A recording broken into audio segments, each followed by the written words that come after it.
We are still trying to get any official confirmation about whether federal immigration agencies are ramping up enforcement in Maine. Over the weekend, we learned from Portland Mayor Mark Dion's office that his source came from the congressional level. But it's still not clear who that was. Our Pearl Small has been reaching out to members of our state's congressional delegation today to find out if there's anything more they can share with us. Pearl?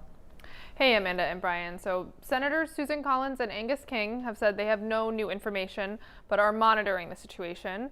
Congressman Jared Golden sent out messaging urging people to avoid spreading unsubstantiated gossip or fear, but also did not have new information. And Congresswoman Shelley Pingree's office says they are continuing to actively try and confirm the rumors with the Department of Homeland Security, but do not believe the current presidential administration will actually say anything until a surge starts happening, which they say is why they're trying to get people prepared for the worst, but still hoping for the best. Pingree's team did express concern about what they say are some suspicious requests that have been made by Customs and Border Control recently. So we've been looking into that and some of the other rumors that have started to swirl about ICE in Maine.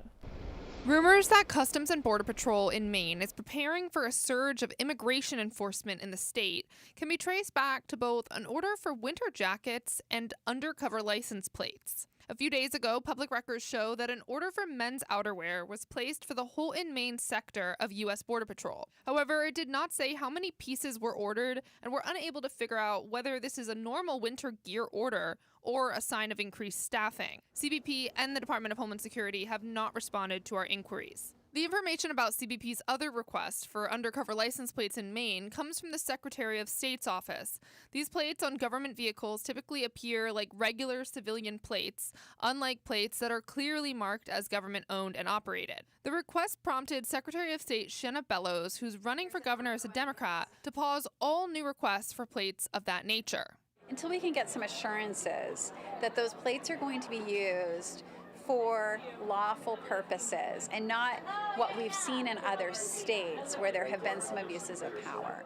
We did ask how many plates were ordered and what reasoning they were initially given for the order, but did not receive a response. There was also a tip that a fleet of unmarked ICE vehicles had been parked in Portland's Spring Street garage, but we were able to disprove that by contacting a spokesperson for the Portland Police Department who said the cars belonged to them. And online rumors that 60 agents were checking into the Hilton Garden Inn in downtown Portland and 80 were staying at the Holiday Inn Portland by the Bay also seemed to lack merit. When I went into both hotels and asked, staff from both said they did not have rooms booked or blocked off for any large group at this time. So as of now, there's still nothing concrete to show ICE has ramped up or plans to ramp up its presence in Maine. We'll continue to try to sift through information and keep you updated as we learn more. In the studio, Pearl Small, News Center, Maine.